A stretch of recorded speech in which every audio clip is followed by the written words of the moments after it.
Ang Pilipinas ngayon. Narito na ang pinakamainit na mga balita na nakalap sa bawat sulok ng bansa. Ihahatid sa bawat Pilipino saan man kayo sa mundo. Ang Pilipinas ngayon. Pakinggan ang bawat kaganapan sa bawat lalawigan. Ito ang Pilipinas ngayon.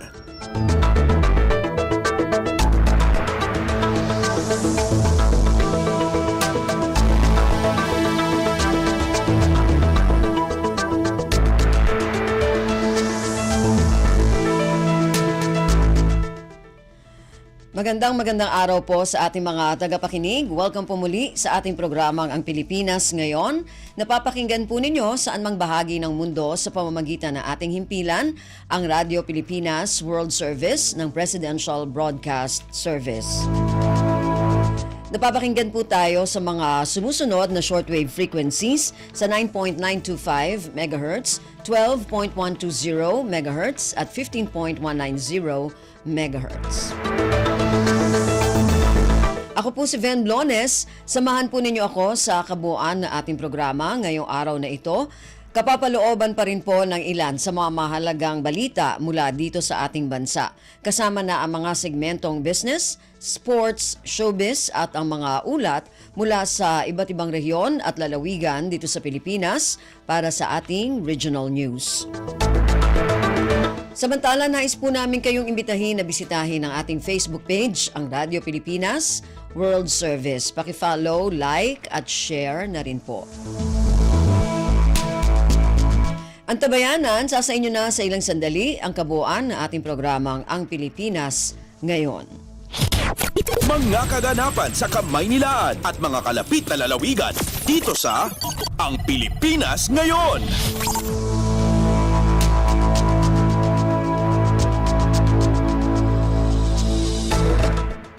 Sa ating mga balita, nakaalis na ng Pilipinas si Pangulong Ferdinand Romualdez Marcos Jr.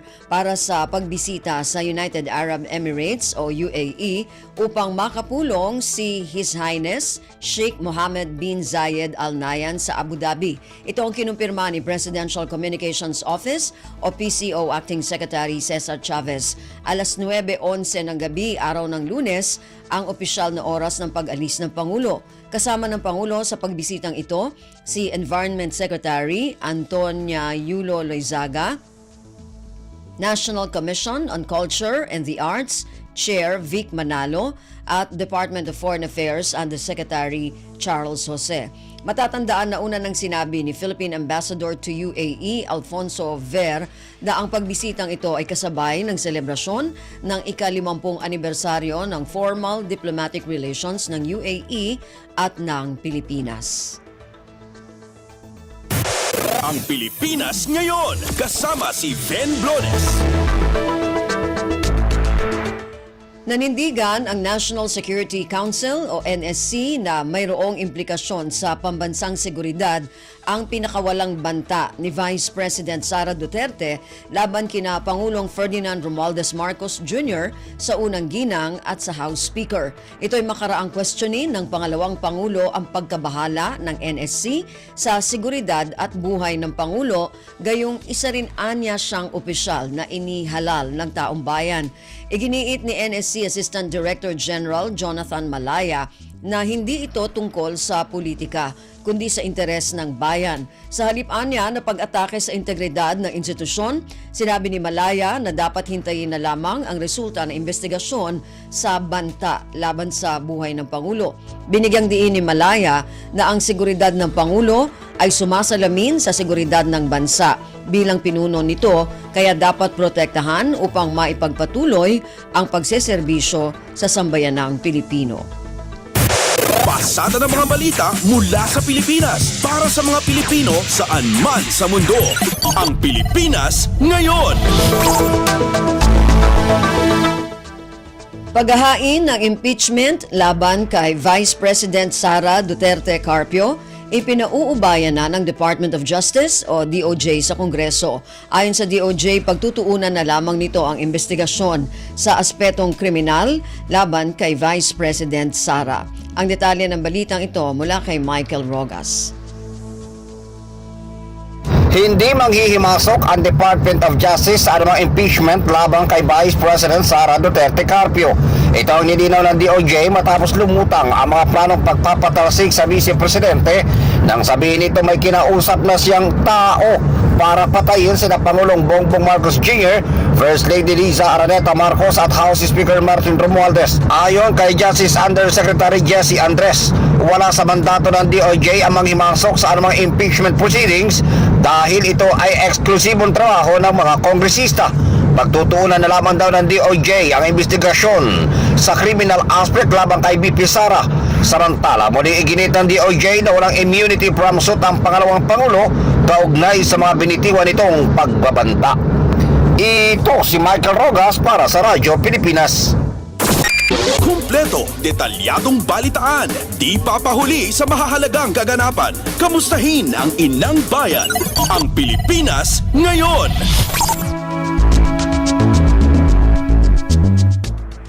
Nakipag-ugnayan na ang pamahalaan sa social media site na Facebook kaugnay sa video ni Vice President Sara Duterte na nagbabanta sa buhay ni Pangulong Ferdinand Romualdez Marcos Jr.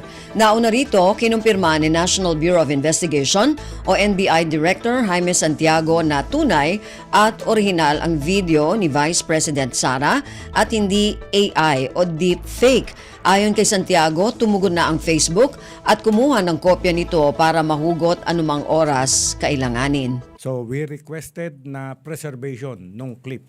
So the Facebook ay kinikip na ang video clip for future reference. Granted na po yung request namin na naka-save na po yun. Si NBI Director Jaime Santiago. Ang Pilipinas ngayon, kasama si Ben Blones. Samantala, maglalabas ang National Bureau of Investigation o NBI ng sabina para kay Vice President Sara Duterte kaugnay sa death threat nito kay Pangulong Ferdinand Romualdez Marcos Jr. Ayon kay Justice Undersecretary Jesse Andres, dapat ipaliwanag ng Vice Presidente ang mabibigat na pahayag nito laban sa Pangulo at sa iba pang matataas na opisyal. Ang investigasyon po na gagawin ng gobyerno ukol sa bagay na ito ay agad-agaran. Importante hong malaman kung ano ang mga naging hakbang para po kumuha ng serbisyo ng isang mamamatay tao na nagpaplano ng masamang balakin sa ating mahal na Pangulo. Si Justice Undersecretary Jesse Andres. Pasada ng mga balita mula sa Pilipinas para sa mga Pilipino saan man sa mundo. Ang Pilipinas ngayon.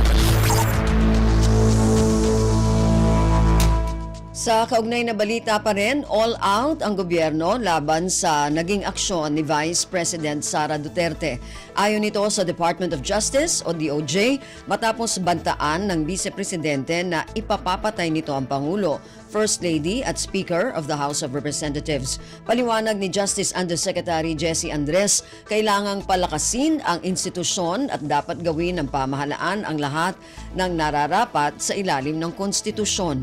Binigyang diin ni Andres na sa pagsasampa ng kaso laban kay VP Sara, pagkakataon nito para patunayan na walang mas makapangyarihan sa batas at dapat may pananagutan sa kanino man para galangin ang batas. If we are not able to apply the law to other people who have influence and power, what kind of government can we provide? So that is what is at stake here.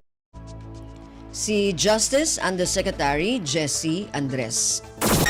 Kumpleto, detalyadong balitaan, di papahuli sa mahahalagang kaganapan. Kamustahin ang inang bayan, ang Pilipinas ngayon. Itinuturing ng mastermind si Vice President Sara Duterte sa assassination plot na inihayag nito laban kay Pangulong Ferdinand Romualdez Marcos Jr. Ito'y matapos isa publiko ni Vice President Sara na umupa umano siya ng taong papatay sa Pangulo, sa First Lady at sa Speaker of the House of Representatives. Ayon kay Department of Justice o DOJ, Undersecretary Jesse Andres, kinukonsidera ito na sedition, conspiracy at iba pang charges laban sa Vice Presidente. Based on our initial study, sedition is a possibility. We are not closing our eyes on other possible criminal offenses, even graver than sedition. But grave threats and sedition are obviously being considered. Si DOJ Undersecretary Jesse Andres. Ang Pilipinas ngayon, kasama si Ben Blones. Mga lider sa Kamara nagpahayag ng buong suporta sa ginawang pagpalag ni Pangulong Ferdinand Romualdez Marcos Jr. kaugnay sa pagbabanta sa kanyang buhay. Kaugnay nito, nakikiisaan nila ang mga lider ng Kamara sa panawagan ni Pangulong Marcos na igalang ang demokratikong proseso at ang pananagutan o accountability. Ang detalye ng balitang ito mula kay Kathleen Forbes. Nagpahayag ng buong suporta ang ilan sa lider ng Kamara sa pagpalag ng Pangulo Ferdinand R. Marcos Jr. sa pagbabanta sa kanyang buhay ni Vice President Sara Duterte. Ayon kay Senior Deputy Speaker Aurelio Gonzales Jr., ang ipinakitang asal na Vice Presidente ay hindi angkop sa posisyong kanyang hinahawakan. Sabi naman ni Deputy Speaker David Suarez, malinaw na isang banta sa bansa ang ganitong pag-uugali ng isang opisyal dahil mismo ang Pangulo na natin ang umaalma. Sabi pa ni House Majority Leader Manuel Jose Dalipe, ang pagbabanta ng karahasan sa Pangulo mismo ay hindi lamang mali kundi isang pagtataksil sa bayan. Kaisa ang House Leader sa panawagan ni Pangulong Marcos na igalang ang democratic processes at accountability. Sabi pa ni Gonzales, malinaw ang sinabi ng Pangulo na kailangan manaigang batas at ang katotohanan at walang sino man kahit pa ang pangalawang Pangulo ang exempted dito. Sinusungan din ng mga lider ng Kamara ang panawagan ni PBBM na makipagtulungan na lang ang bise sa pagsagot sa kinakaharap na isyu kaysa maghasik ng kaguluhan. Ito si Kathleen Forbes para sa Radyo Pilipinas. Kumpleto, detalyadong balitaan, di papahuli sa mahahalagang kaganapan. Kamustahin ang inang bayan, ang Pilipinas ngayon.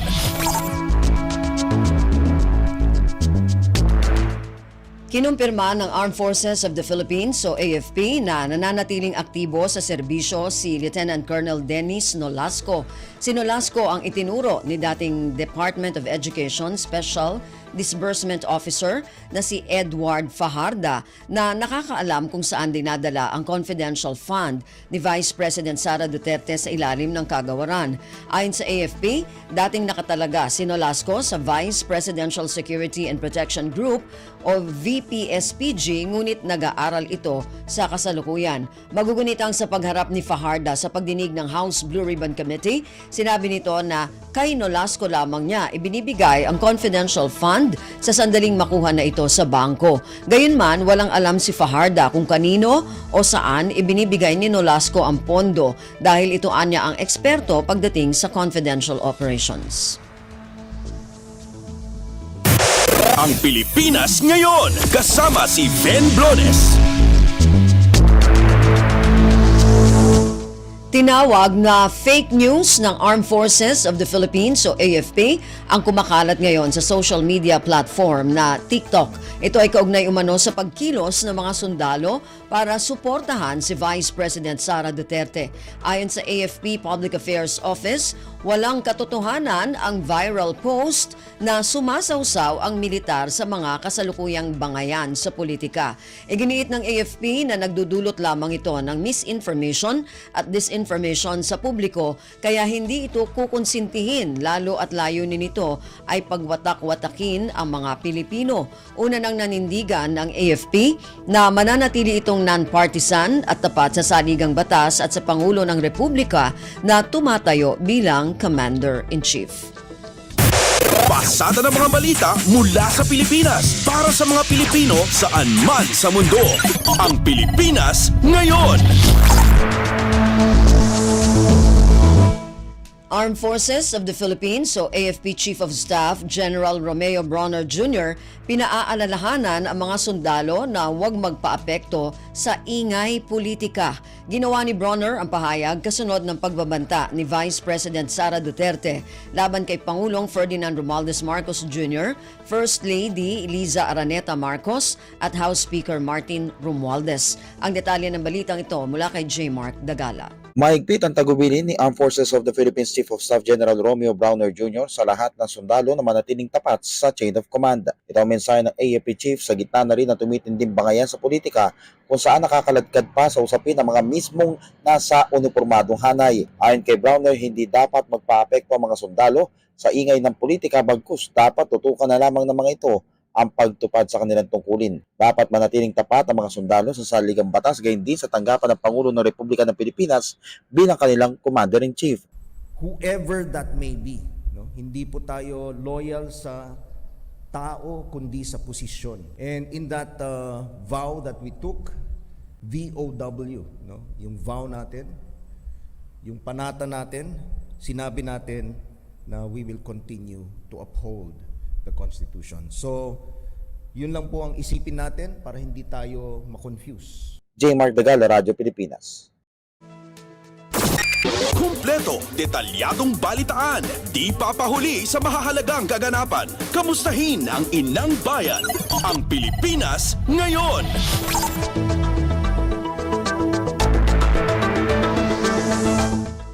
Bineberipika na ng Philippine National Police o PNP ang impormasyong nakalabas na ng bansa.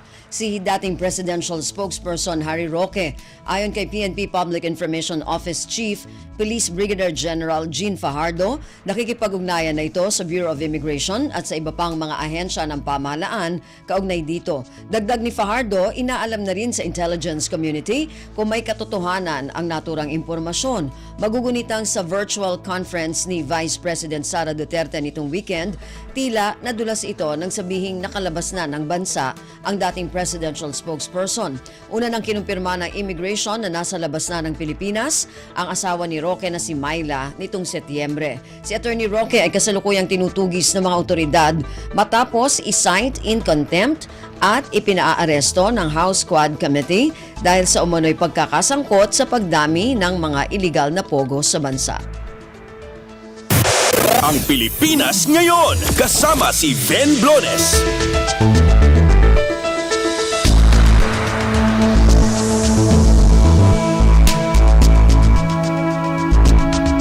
Narinig po ninyo ang ilan sa mga pangunahing balita mula dito sa ating bansa. Samantala, antabayanan naman po ang mga balita mula sa iba't ibang rehiyon at lalawigan dito sa Pilipinas para sa ating regional news. Balita mula sa lalawigan sa bawat rehiyon ng ating bayan. Dito sa Ang Pilipinas Ngayon.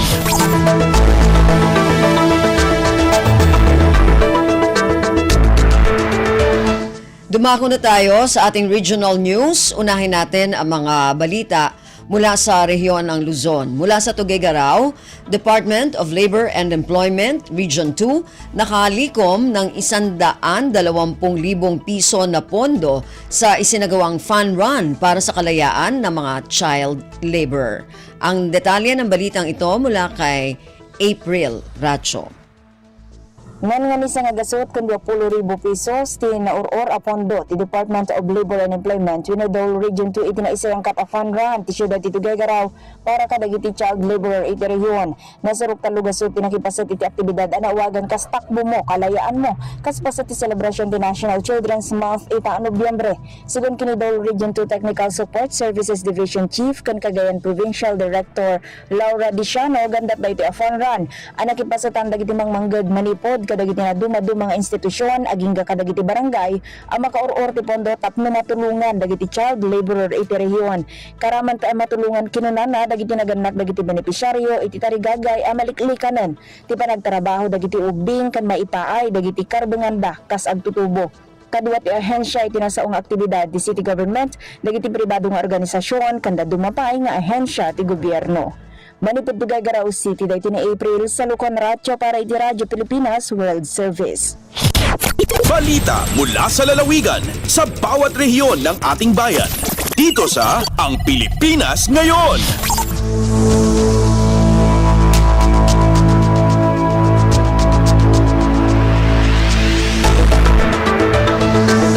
Maraming salamat, April. Yan ang ulat mula sa Tuguegarao. Dumako naman tayo sa Lawag. DAP-AYAN project naging epektibo sa pagbasa ng mga estudyante ng Cabeza Elementary School sa Lawag City. Ang detalye ng balitang ito mula kay Rani Dorilag. Inadmitir ni Mr. Raymond Santos, Education Program Supervisor ken Field Study Focal Person in the Schools Division of Lawag City. Asaanen ang natutukan dagiti mga isursuro dagiti estudyante iti kangitingitan ti COVID-19 pandemic rason an atras da iti panagbasa. Kuna nang inadmitir pay dagiti naganak asaan da an nasango dagiti anak da iti panagadal. Sigon ken ni Santos, dagiti nakita da iti assessment kalpasan ti pandemya. Inbatad na ti pandemya ti may sa arason an nabuangay na ti DAP-AYAN project when the developing activities and program to activate young learners' academic needs para kadagiti estudyante tapno maasa na imbag iti panagbasa dagitoy. Nang rugi iti proyekto na iti Cabeza Elementary School iti Barangay Zamboanga dito Siyudad Tilawag nga awanan ti pundo manipod iti Department of Education ngem ketdi babeen ti tulong dagiti stakeholders. Binigbig na ti tulong pa ni Congressman Sandro Marcos anang ipaay ti 30 a units ti tablet para kadagiti agtutubo tapno maasa na imbag ti panagbasa dagitoy. Manipod diti Radyo Pilipinas Lawag, Rani Dorilag para sa Radyo Pilipinas World Service. Balita mula sa lalawigan sa bawat rehiyon ng ating bayan. Dito sa Ang Pilipinas Ngayon. Maraming salamat, Rani. Yan ang ulat mula sa Lawag. Samantala, dumako naman tayo sa Agoo. Bacnotan, La Union, Mayor Divine Fontanilla tumanggap ng prestihiyosong Philippine Resilience Award. Ang detalye ng balitang ito mula kay Albert Kawile. Nangabak ni Mayor Divine Fontanilla iti Philippine Resilience Awards 2024 para iti women category gapo iti panangikagumana amang palawak kadigiti programa amang saranget iti didigra ken panagbalbaliw iti klima iti Bacnotan, La Union. Naitid daytoy a pamadayaw iti SMX Convention Center iti siyudad ti Pasay iti kalman Nobyembre 25. Sigon kini Mayor Fontanilla saan lang nga nagtao daytoy a balay iti panangidaulo na nudiket iti panagtitinulong nagiti amin nga opisyal ti Bacnotan man nagitiw patapulukit pito a barangay. Ti Philippine Resilience Awards anatiman iti Youth and Women People's Resilience. Get in dauluan ti opisina da Senador Loren Legarda ken Climate Change Commission Commissioner Rachel Herrera. Maysa ni Mayor Fontanilla kadagiti lima nangabak iti pamadayaw ken kakaisuna lokal a leader ang nakaawat iti national a panakabigbig itaatawan. Kagindan ti programa ti panakairwar iti Journey to Climate Resilience The Philippine Story. Ngayon dauluan ni Senador Loren Legarda. Indidekar ni Mayor Fontanilla ti pamadayaw iti tunggal umili ti Bacnotan ken nagtultulay may palawa ti kinasagana ti ili iti babaen ti administrasyon na. Manipod RP Ago, Albert Kawile para iti Radyo Pilipinas World Service. Balita mula sa lalawigan sa bawat rehiyon ng ating bayan. Dito sa Ang Pilipinas Ngayon.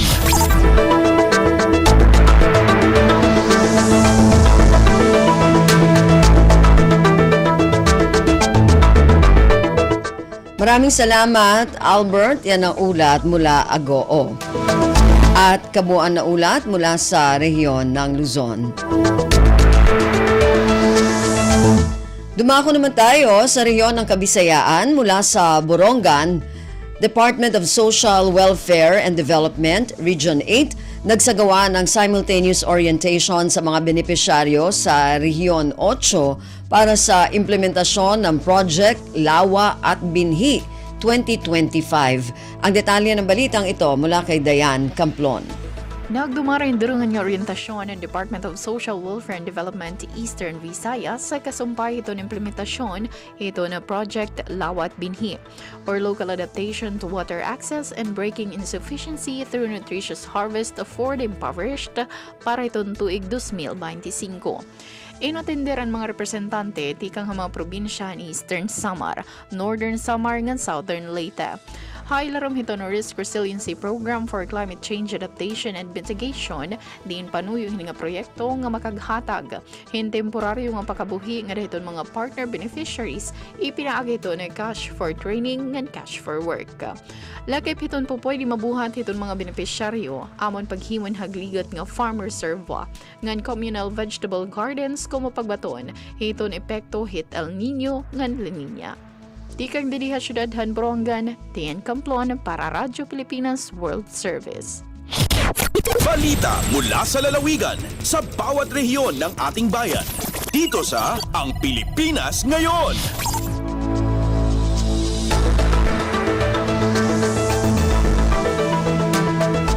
Maraming salamat, Dayan. Yan ang ulat mula sa Borongan. Dumako naman tayo sa Iloilo. Iloilo Provincial Government magbibigay ng tulong sa mga lokal na pamahalaan na lubos na naapektuhan ng bagyo sa Luzon. Ang detalye ng balitang ito mula kay Janelle Baclay.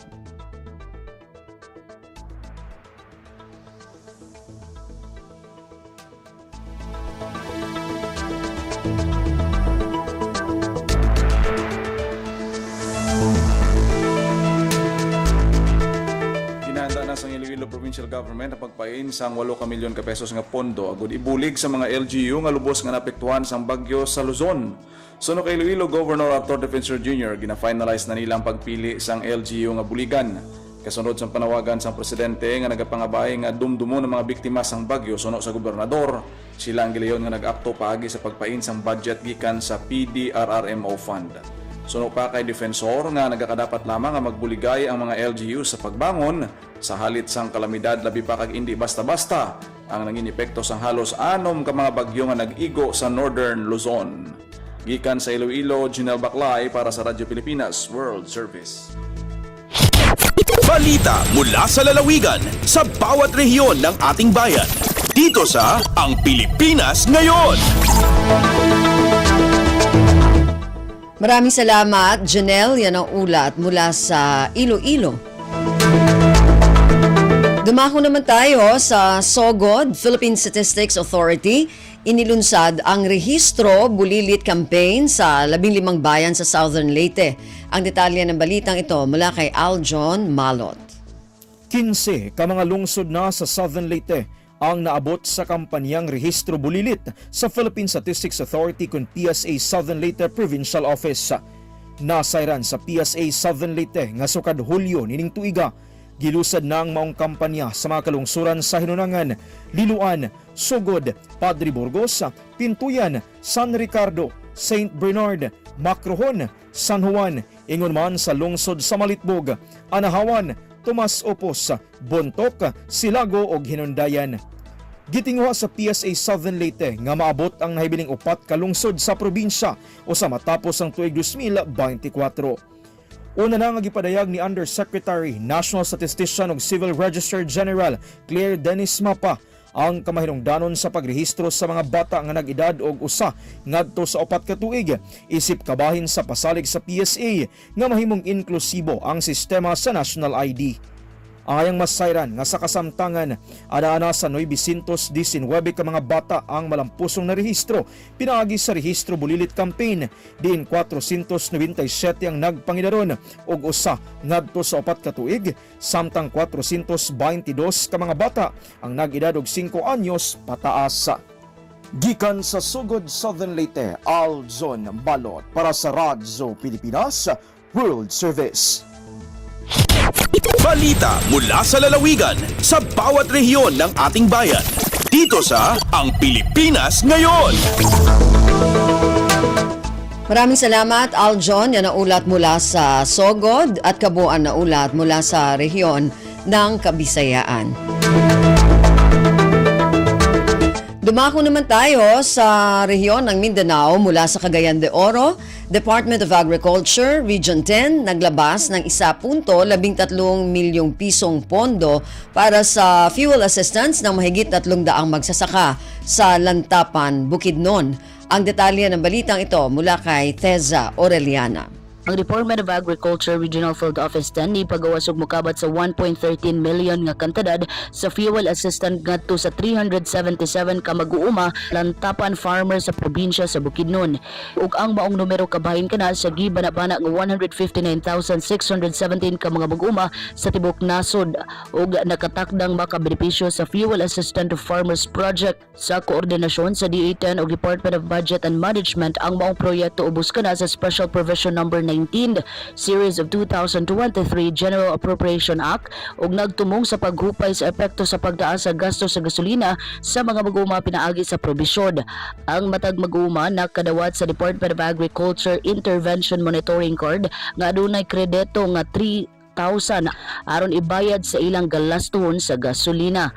Ang mag-uuma aron mahimong kwalipikado isip benepisyat kinahanglan manag-iya kini o mag-abang sa mga makinarya o operation na nalista sa Agricultural and Biosystem Engineering Management Information System o kinahanglan malista sa Registry System for Basic Sectors in Agriculture ug ma-encode sa Farmers and Fisherfolk Registry System.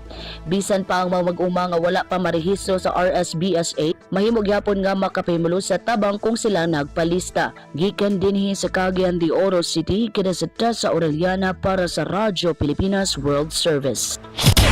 Balita mula sa lalawigan sa bawat rehiyon ng ating bayan. Dito sa Ang Pilipinas Ngayon. Maraming salamat, Teza. Yan ang ulat mula sa Cagayan de Oro. Dumako naman tayo sa Zamboanga National Irrigation Administration, Zamboanga del Norte. Iginawad na ang 8 irrigation projects sa iba't ibang irrigators associations ng nasabing probinsya. Ang detalye ng balitang ito mula kay Bless Eboyan. Gipanguluhan sa National Irrigation Administration o NIA Zamboanga del Norte ang pag-turnover sa 8 ka irrigation projects alang sa nagkalain-laing irrigators associations. Ang turnover ceremony gipahigayon sa lungsod sa Dipolog nga gitambungan sa mga representante gikan sa Provincial Governor's Office, NIA Zamboanga del Norte, mga nagkalain-laing leader sa mga irrigators associations ug labi na sa mga farmer beneficiaries.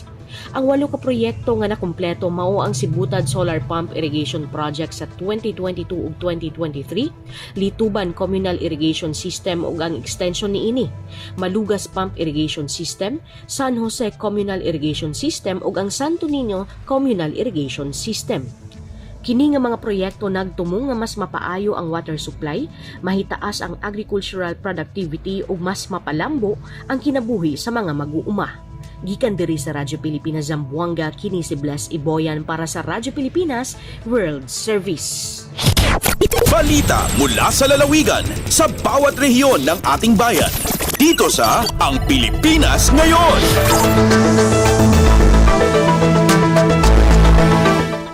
Maraming salamat, Bless. Yan ang ulat mula sa Zamboanga. Dumako naman tayo sa Iligan. United Nations Children's Fund nagsagawa ng workshop para sa mga kawani ng Lanao del Sur LGU para sa inklusibong komunikasyon ng persons with disabilities. Ang detalye ng balitang ito mula kay Alvidad Bashir. Inaden na United Nations Children's Fund ang taka-UNICEF si kung mga empleyado of Provincial Government of Lanao del Sur sutlogo iya workshop para sa communication na lalayon ron maapod sumabang sa tanuaad na disability niyan. So tigiran na person with disability ang taka-PWD. So workshop na si imyaden sa Go Hotel Siligan City sa Gimay po sa mga gowein. Kabusayon ni UNICEF Social Behavior Change Officer Amina Lim, miya kapyape irarad sa disability inclusion. May pantag sa kapmugi ko mga PWD, si kung mga kabnariran ba dilaboron sa mga watap ka experience iran so discrimination. Kapkargnikirang ko mobility, agugyang ko to kapagintawiran na matataguron sa stigma, adinan katatarutop magintaw sa mapya. Yang ko to workshop amiadan na aya din na malaan tapian na mapad ko mga programa. Ago initiative bagyang kaiya Provincial Government of Lanao del Sur so kapkonsiderairan ko mga PWDs kulang na mga galbak o kapakasuiran minduluna si kung mga detariran. Akikinanglan sa malaugo pag-usuporta nabubusi ko mga pamilya o ginaway kamapan si kung mga programa o gobyerno. Mula sa RP Iligan, Alvidad Bashir para sa Radyo Pilipinas World Service. Balita mula sa lalawigan sa bawat rehiyon ng ating bayan. Dito sa Ang Pilipinas Ngayon. Maraming salamat, Alvidad. Yan ang ulat mula sa Iligan at kabuuan na ulat mula sa rehiyon ng Mindanao.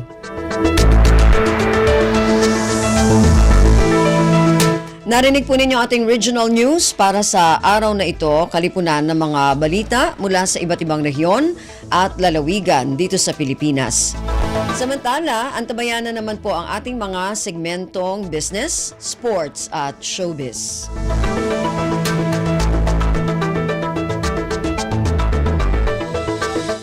Dumako na tayo sa ating mga segmento.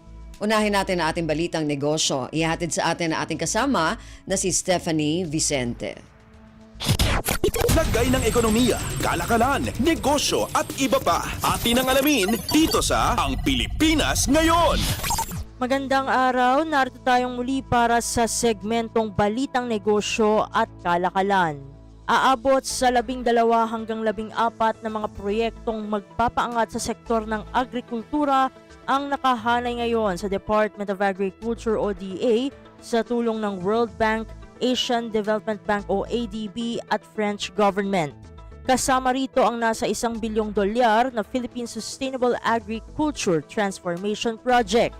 Ayon kay DA Assistant Secretary Arnel de Mesa, oras na maselyuhan ang loan agreement para dito sa Hunyo ng taong 2025. Ito ang magiging pinakamalaking proyekto ng kagawaran. Bukod sa proyektong ito, lumarga na rin ang scoping mission para sa $300 million project na Micro, Small and Medium Enterprises o MSMEs Access to Finance and Climate Resiliency Project sa pakipagtulungan naman sa World Bank. Mayroon ding naaprobahang $250 million solar irrigation project at $140 million grant para sa project preparation ng port installations, pipe irrigation system at aquaculture project. Nakipagpartner na rin ang DA sa French government para naman sa pagtatayo ng 300 farm-to-market bridges sa bansa.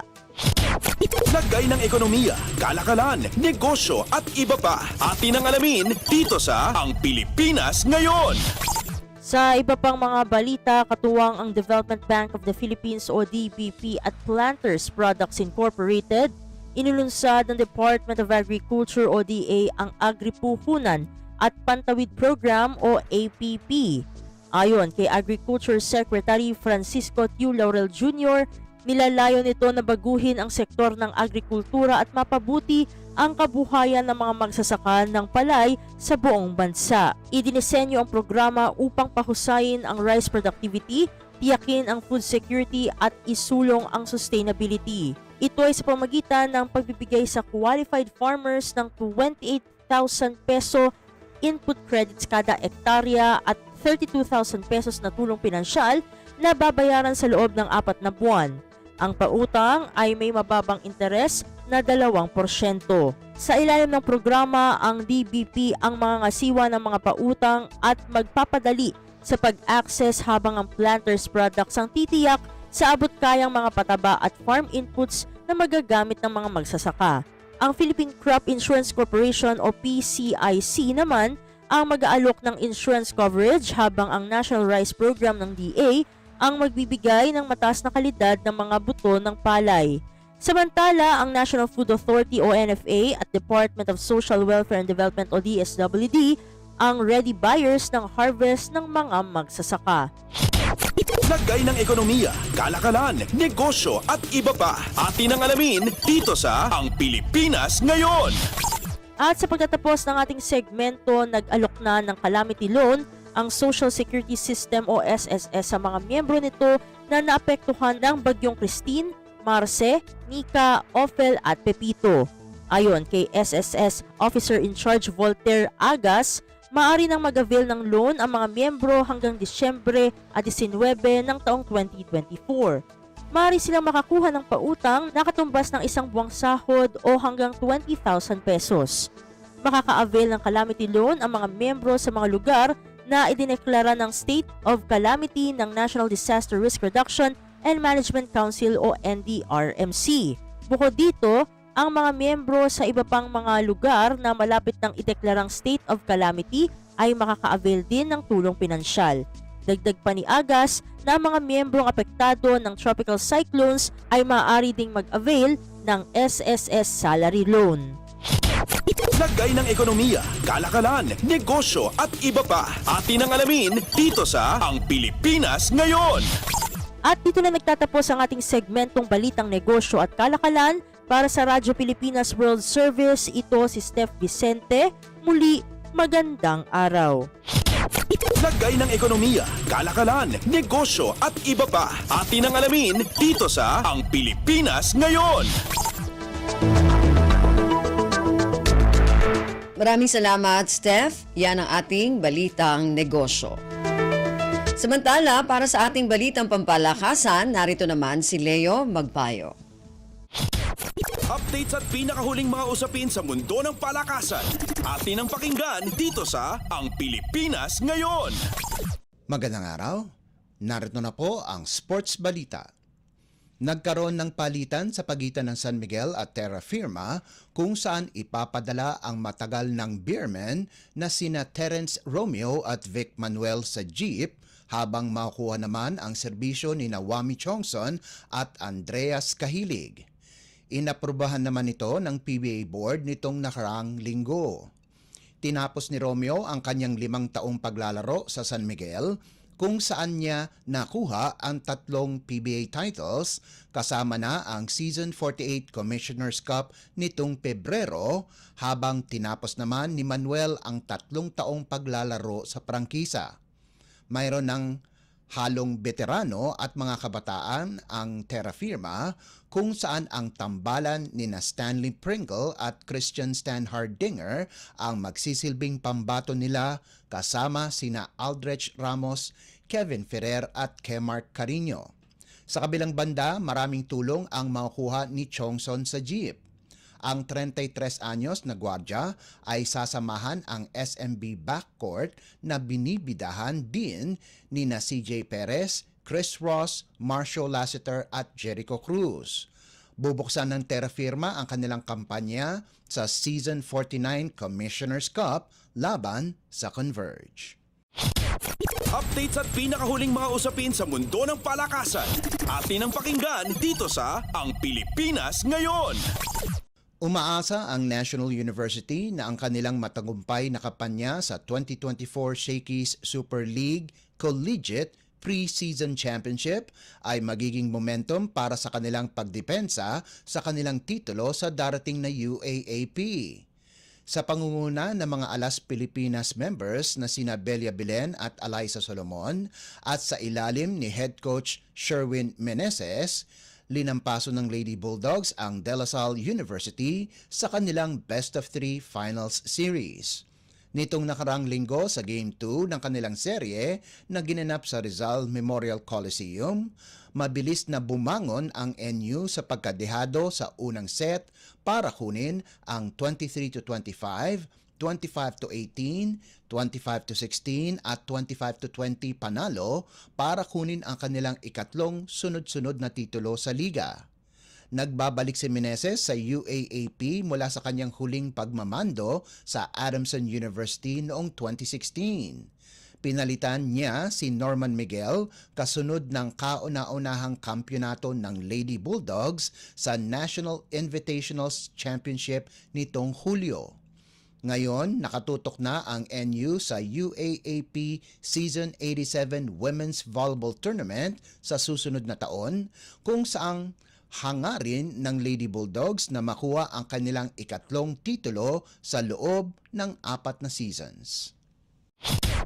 Updates at pinakahuling mga usapin sa mundo ng palakasan. Atin ang pakinggan dito sa Ang Pilipinas Ngayon. May panibagong koponan na si EJ Laure sa Premier Volleyball League o PVL. Sa isang social media post, sinabi ng koponan na NX-led Chameleons na kinuha nila ang serbisyo ni Laure.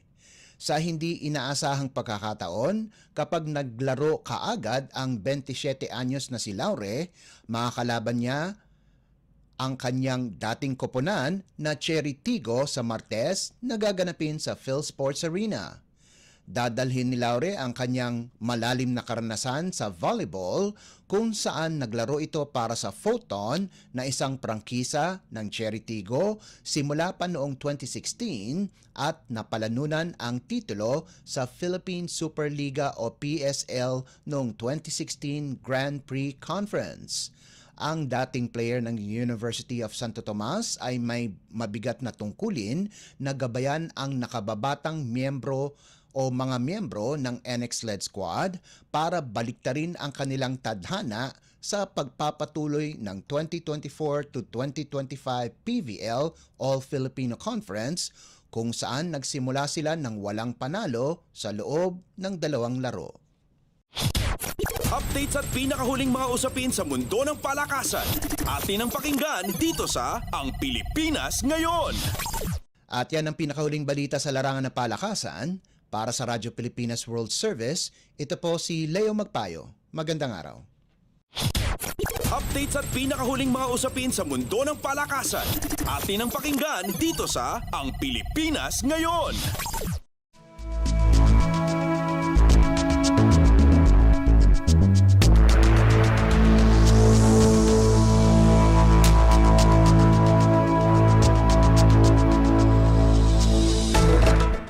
Maraming salamat, Leo. Yan ang ating balitang pampalakasan. Samantala, para sa mga nag-aabang ng mga chismis mula sa mundo ng showbiz, para sa ating showbiz balita, narito naman si Mama JT. Ang latest, ang hottest sa showbiz and entertainment. Heto na sa Ang Pilipinas Ngayon.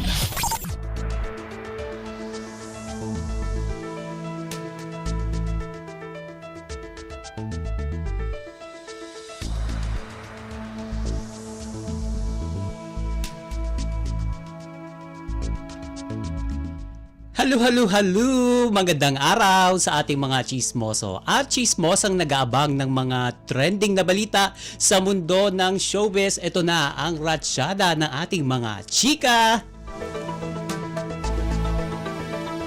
Binigyang pagkilala ang kapuso primetime queen na si Marian Rivera dahil sa kanyang natatanging pagganap sa balota ni Kip Obanda.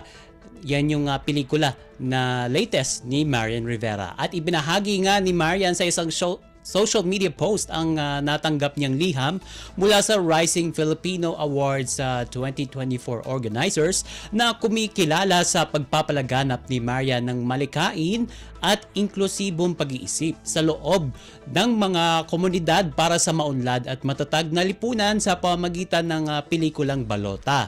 Ang Rising Filipino Awards ay isang award-giving body na naglalayong kilalanin ang kahusayan ng bawat individual na nakakaapekto sa kultura, tradisyon at lipunang Pilipino at unang itinanghal na Best Actress.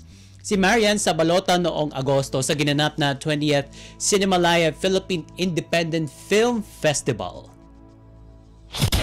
Ang latest, ang hottest sa showbiz and entertainment. Heto na sa Ang Pilipinas Ngayon.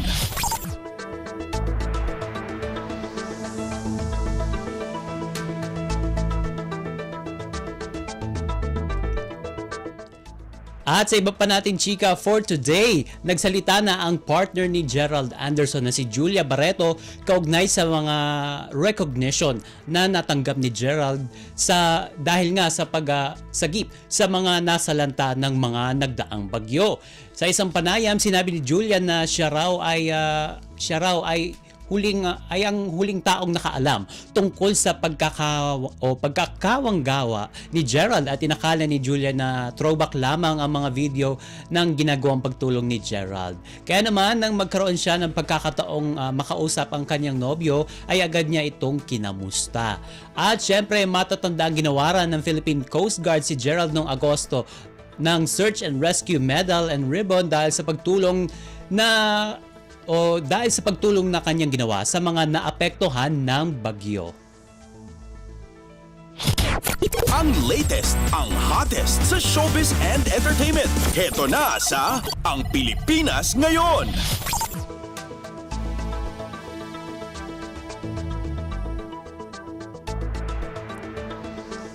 At sa uli nating chika for today, tila humahaba na ang listahan ng mga aktor na nangangarap na makatrabaho ang outstanding Asian star na si Catherine Bernardo.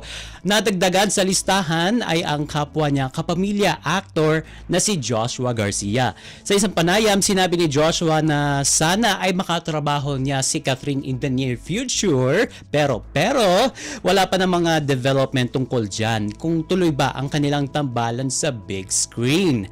Matatandang housemate pa lamang si Joshua sa Pinoy Big Brother ay talagang malaki na ang paghanga niya kay Catherine, at kung sakali man daw na magkasama sila sa isang proyekto, bet daw niya nga gumawa sila ng drama na may romantic scenes. Pero sa kasalukuyan, focus daw muna itong si Joshua sa upcoming series na It's Okay Not to Be Okay kasama sina Ann Curtis at Carlo Aquino. Ang latest, ang hottest sa showbiz and entertainment. Heto na sa Ang Pilipinas Ngayon.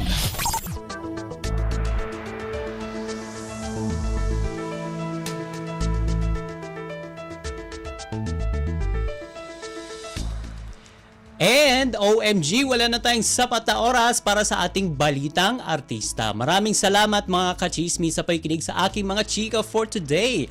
Ako po si Mama JT para sa Radyo Pilipinas World Service. Ang latest, ang hottest sa showbiz and entertainment. Heto na sa Ang Pilipinas Ngayon.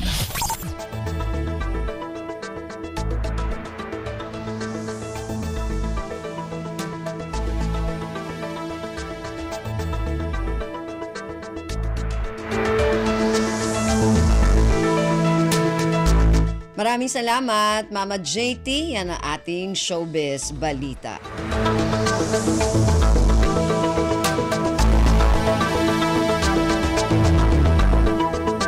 Narinig po ninyo ang kabuuan ng ating programang Ang Pilipinas Ngayon. Magpapasalamat muna tayo sa mga nakasama natin sa ating programa ngayong araw na ito. Sa ating technical side, kina Milo Jonella, Susan Aizon at Anthony Pimentel. Maraming salamat din sa ating executive producer ngayong araw na ito, kay Jerome Toledo. Sa mga nakasama natin sa ating mga segmento para sa ating balitang negosyo, kay Stephanie Vicente. Sa ating balitang pampalakasan, kay Leo Magpayo. Sa mga kasama natin na nag-ulat mula sa iba't ibang rehiyon at lalawigan dito sa Pilipinas para sa ating regional news, at sa nakasama natin sa ating showbiz balita kay Mama JT, at sa ating station manager na si Mr. Ray Sampang.